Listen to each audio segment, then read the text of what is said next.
Paz financeira é uma forma de amor.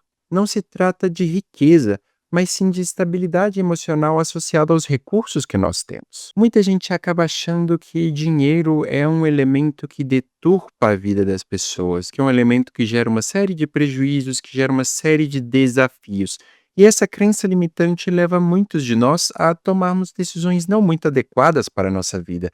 Por esse motivo, é muito importante que nós consigamos superar um pouco esses elementos para que nós tenhamos clareza de que ter dinheiro não necessariamente é deixar de ter alguma virtude. Muito mais do que isso, provavelmente algumas dessas virtudes talvez nunca estivessem lá.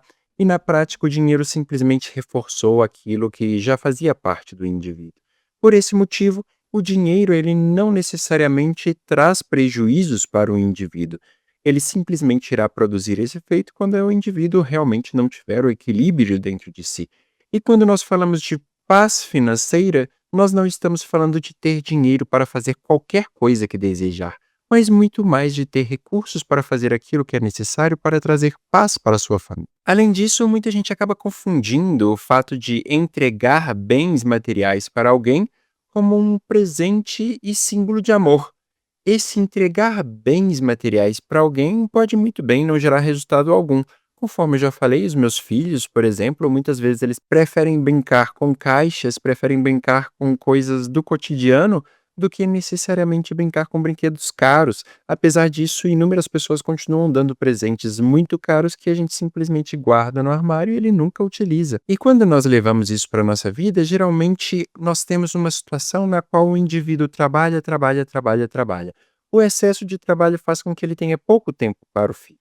Mas se ele recebe mais dinheiro, ele pega esse dinheiro e ele investe em coisas para o filho. Ele pode pagar um curso de inglês mais caro, ele pode comprar presentes mais caros, ele pode pagar experiências mais caras. Mas para criança pequena, geralmente, o que faz realmente diferença é o fato de você estar com a criança, e não necessariamente o brinquedo ou a experiência que você está provendo para ela. A criança ela precisa dessa pessoa que é a referência. Ela precisa do pai. E às vezes a gente está trabalhando excessivamente para produzir bens materiais e na prática ela simplesmente quer alguém que esteja com ela e não alguém que trabalhe por ela. São duas coisas completamente diferentes. E onde está o caos, então? O caos geralmente está associado à questão de que os indivíduos acabam gastando muito mais do que eles precisam. Conforme eu disse, eles gastam mais muitas vezes como forma de compensação, compensação da ausência. Essa compensação, esse nível desmedido de consumo, acabam gerando uma série de desafios associados à imprevisibilidade. A imprevisibilidade inevitavelmente vai gerar insegurança. A insegurança, por sua vez, vai acabar gerando naturalmente medo. E o medo, ele vai ser aqui para a maioria das crianças, para a maioria das famílias, o grande prejuízo associado a toda essa dinâmica. Nós temos inúmeros recursos, nós temos inúmeros bens materiais, nós gastamos bastante, nós geramos uma compensação em função da nossa ausência, nós trouxemos coisas para os nossos filhos que nós não tivemos, então as nossas carências nós suprimos em nossos filhos, e na prática nós acabamos gerando medo, medo em função de imprevisibilidade, medo em função de insegurança. Todas essas características eu vejo com muita frequência nas pessoas que eu atendo do ponto de vista de finanças pessoais. As pessoas, elas têm muito medo de procurar ajuda com relação a dinheiro. Geralmente as pessoas, elas acreditam que elas precisam ser autossuficientes, que elas não podem depender de ninguém e que elas não podem contar para ninguém sobre a insuficiência delas em relação ao dinheiro. E o resultado é que, se não contar a ninguém, ele se estende também para a família. Existem muitos pais e muitas mães que simplesmente não se comunicam com relação a dinheiro. Os pais, às vezes, possuem o próprio salário, as mães possuem o próprio salário, eles acabam dividindo coisas para pagar, mas na prática o que ocorre é que os indivíduos, eles têm uma série de problemas em função simplesmente da desconexão. Essa desconexão ela tende a não ser nada saudável para as famílias, e as famílias acabam tendo uma série de problemas em função dessa falta de diálogo. Aqui, além de simplesmente falarmos de dinheiro, nós estamos falando de um outro elemento que faz parte de uma família bem estruturada, que é a confiança. A confiança, ela faz parte de uma família que funciona bem. Se nós não confiamos na pessoa que está ao nosso lado, nós temos uma série de dificuldades para lidar com o dia a dia. Essa confiança, ela é diferente, ok? De um outro elemento, um elemento chamado ingenuidade. A ingenuidade é acreditar que o indivíduo que está ao nosso lado, ele tem condições de tomar as próprias decisões de forma coerente, assim como nossas expectativas. E aqui nós obviamente podemos falar sim de marido e mulher, mas nós podemos falar também de uma forma um pouco mais sutil dos nossos filhos.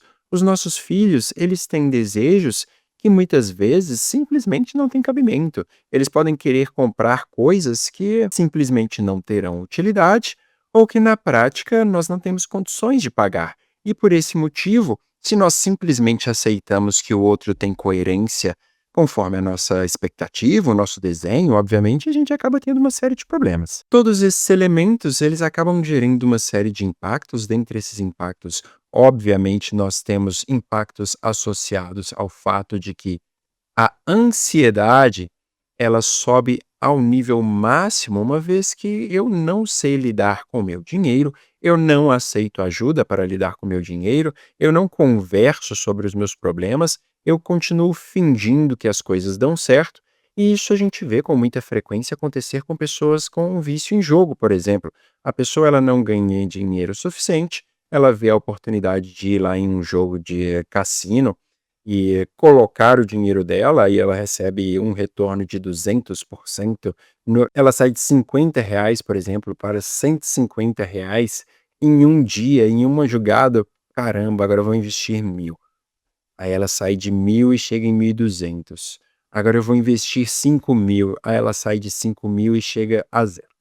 Chegou nesse zero, ela começa a entrar em uma crise absurda, ela não comunicou com ninguém que ela estava fazendo essa operação, ela quer recuperar o dinheiro e não quer passar vergonha, porque se ela passar vergonha as pessoas ao redor dela vão criticá-la, ela vai aumentar ainda mais o nível de ansiedade, tudo isso vai virar uma bola de neve, essa bola de neve vai descendo, descendo, descendo, descendo, descendo, até que a pessoa simplesmente não consiga sustentar mais o casamento dela.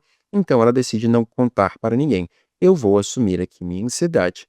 O grande erro é que geralmente a pessoa que entra nesse processo, ela acaba repetindo o mesmo ciclo, ela acaba entrando em um ciclo vicioso de que a cada mês ela aplica mais, mais, mais para recuperar todo aquele prejuízo que ela já teve ao longo do tempo. Essa recuperação do prejuízo, ela nunca se materializa, o dinheiro simplesmente foi embora e a pessoa não conversa com ninguém, tem uma série de problemas financeiros.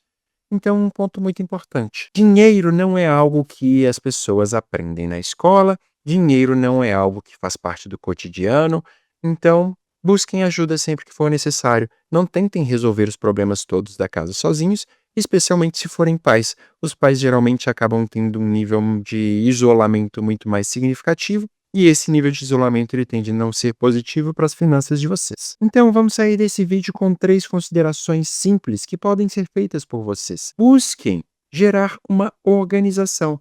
Essa organização ela precisa ser feita com regularidade. Façam uma segmentação simples. Coloquem gastos fixos, gastos essenciais e gastos extras. O que vocês vão precisar? De algo simples. Um erro muito comum que eu vejo ocorrer em meus clientes é tentar uma solução maravilhosa, perfeita, regular todos os gastos, todos os lançamentos de primeira. Se você não tem esse hábito, você vai ter muita dificuldade de desenvolver isso, porque na prática é uma mudança muito significativa na sua vida. Então comece simples, crie uma planilha, crie um caderno, pegue 3 páginas desse caderno. Todos os dias você abre o caderno, você anota ali tudo que você se lembrar que gastou, tanto em uma página para fixo, quanto em uma página de essencial, quanto em uma página de extra. Você vai anotando página a página tudo que você lembrar no dia. Ah, mas eu não tenho perfeição. E se eu buscar o extrato? E se eu instalar um app? Se eu fizer... A grande questão aqui está no fato de você não conseguir sustentar algo que seja muito desafiador se você começar com ele. Se você começar com algo simples, criar uma estabilidade e, na sequência, você consegue evoluir e naturalmente instalar esse app maravilhoso que você está pretendendo. Mas, a princípio, a minha recomendação é: comece simples. Envolva a família nessas decisões. Envolva a família na tomada de decisão e na compreensão associada ao fato de que, se eu gastar X em um elemento A, eu deixo de poder gastar Y em um elemento B. O nome disso é trade-off. Eu estou trocando aqui. Eu prefiro, nesse exato momento, gastar A do que gastar B. Isso está ok para a família? A família está de acordo? Naturalmente, se vocês tiverem uma situação complexa, sempre com muita leveza, ok? Evite trazer elementos muito sofisticados e muito complexos para dentro da discussão, porque isso vai virar uma briga, e essa briga simplesmente não tem potencial nenhum de gerar ganhos para vocês. Então, invistam de forma progressiva nesse conhecimento, nessa habilidade associada à gestão financeira, e vocês vão ter bastante sucesso em tudo isso. À medida em que vocês vão progressivamente evoluindo em toda essa questão da organização financeira, vocês vão gerando uma estabilidade dentro da vida de vocês. Essa estabilidade, ela é um gesto de carinho. Eu sei que nós, como TDAH, nós tendemos a buscar as emoções fortes para que a gente se sinta muito mais envolvido em uma situação, mas essa estabilidade, ela é o que permite que nós tenhamos mudanças significativas de uma forma controlada. Eu, por exemplo, sempre gostei de trabalhar com coisas desafiadoras, com coisas novas, aprender novas habilidades. E em casa eu tenho uma vida extremamente estável. Eu tenho um equilíbrio entre essas duas partes da minha vida. Se eu tiver um trabalho extremamente monótono e em casa eu tentar essa atuação mais monótona, eu terei também outro tipo de problema, que vai ser a minha vida toda vai ser monótona. Só que se eu conseguir o equilíbrio, trazendo estabilidade para a minha vida pessoal e as grandes emoções em trabalho, as grandes emoções em um hobby, a minha vida se torna muito mais estável. Ter estabilidade financeira é trazer paz para a sua família, é trazer novas conquistas e possibilitar que você tenha a vida agitada nos outros campos. Se você me acompanhou até aqui, não se esqueça de curtir e compartilhar.